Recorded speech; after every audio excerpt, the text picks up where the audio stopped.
Hey guys, what's up? It's me, Joel D. In this video, we're going to be choosing your domain name. I'm going to show you a few tools that I use when looking for a domain name that's not my web host, because web hosts always have the slower, clunky, you have to search for a word one at a time, and if it's not available, you have to research. It's just annoying. So the tools I use are just instant. They give you quick results, real time, and they'll kind of adjust as needed if you can't find anything that's available. Just something super easy, a lot more user friendly. So it'll make things easier for you. Once we do find that domain name, we're going to find a web host as well. That'll be the next video, but that's the purpose of this video, is to find a domain name so we can go get our website up, and we're going to need a web host for that. So I'm not going to purchase the domain name with these tools, but I'm going to find one quicker and easier. And then once I do that, I'm going to figure out what web host I want and sign up for that web host. And at the same time, usually you're going to be offered a free domain name. So that's when we'll enter our domain name there. Whenever I'm choosing a domain name, I like to go through this list. So I like to think like a visitor. If I'm on Google in the first page and I see 10 URLs, why is someone going to want to click on my URL? I know most of the time they're going to click on the title anyway, but it never hurts to have a nice, easy to remember, brandable URL. So step 2 is making sure that it is brandable so it can be branded. And number 3 is making sure it's memorable. So the shorter the better. Less than 10 to 14 characters is what I recommend. If you're on a phone call that's staticky and about to hang up and you need to give someone that URL, they should be able to listen quickly and remember that. Also, number 4 is you should be able to pivot if you need to. So don't be over targeted with your URL. It's good to have. I mean, a lot of people ask me if it's good to have your keyword in the URL.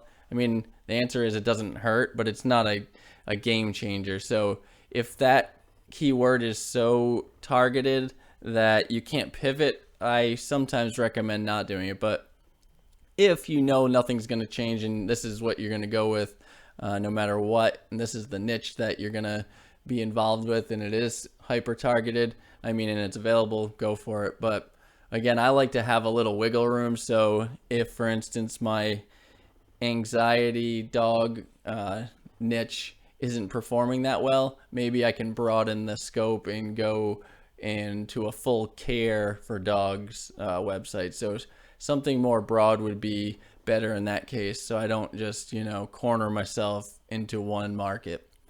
Next, I use the best domain extensions only. I like to avoid all the other ones because at the end of the day, they may not even be relevant down the road. So stick with the .coms, the .nets, and the .orgs.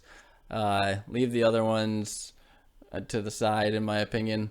Number 6, use instant domain name and or lean domain name.com. And this is what I was talking about earlier, where I use them because they're quicker and they're easier to find a name, and I'll show you that. And next, 7 is, once we find that name, going off and registering the domain with our web host. I wouldn't purchase it separate than your web host, because it just becomes more of a pain and more work for you. So I would just wait, find it with these tools, document it, and head on over and figure out what web host you're going to use. And then when you're signing up for that web host, that's when you'll enter your domain name, because you're likely going to get a free domain name at that time. Now I'm going to hop over to my web browser and I'm going to go to instantdomainsearch.com, and then I'm going to start typing. I'm not going to click enter, because if I do, it's going to bring me to GoDaddy and have me try to buy whatever word is in there. So I'm just going to start typing and do nothing else, and you'll see that it's giving me real-time results to select a domain name.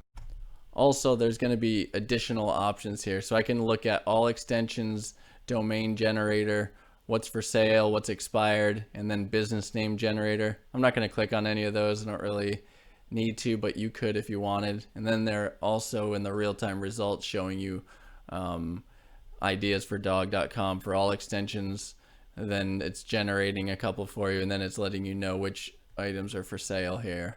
If you see anything blue, that means it's for sale. If you see anything red, that means that it's taken and it's not for sale. And if you see anything green, that means it's available and you can purchase for a normal price. Like it's usually, you know, whatever it's going to be free for you because you're going to use a web host. But if not, if you were just buying a domain name in itself, it'd be like 15 to 17 bucks. Another tool I like to use is leandomainsearch.com. And now that I'm looking at these, I misnamed these in my PowerPoint slide. So this is actually instant domain search, and this is lean domain search. I think I said instant domain name and lean domain name in my slide deck. So apologies for that. I'll add the right link in the description below. So this site's a little different. Now when I put in, let's just say I put in dog anxiety. Actually, I'm just going to put in dog and click enter.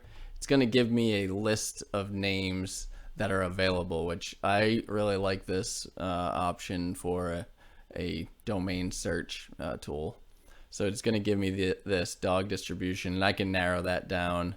And also what I really like about this is I can sort by popularity, length, or alphabetically, or I can start with the dog as the beginning of the domain or the end of the domain. So I like those options to filter. So say I wanted a dog at the end, I could just click on this and it's going to give me all of the URLs that are available with dog at the end of the URL name.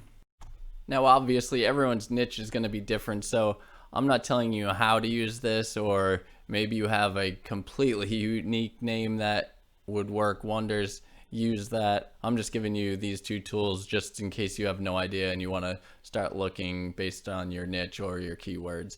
You can do that here. Again, messing around, I was saying not to be too niche or targeted, so even if I wanted to use pet or something, I could do that here. Click enter. Sort by length. Maybe I want it to start with pet. I could do something like that. Again, just wanted to show you these two tools to make your life easier instead of clicking one at a time in your domain host. Okay, now that we have covered this, we'll go back to our slide deck and just give a quick recap. Again, think like a visitor. Make sure you can brand your name. Make sure it's memorable, it's short. Make sure you can pivot if need be. Use a great extension, not the newer ones in my opinion at this point particularly, and use those easy to use user-friendly tools that I just showed you, and you should find a name within no time. And then once we do, move on to the next video where I'm going to show you how to pick the right web host and how to get that domain name registered. All right, reach out if you have any questions. Thanks again, and I'll see you in the next video.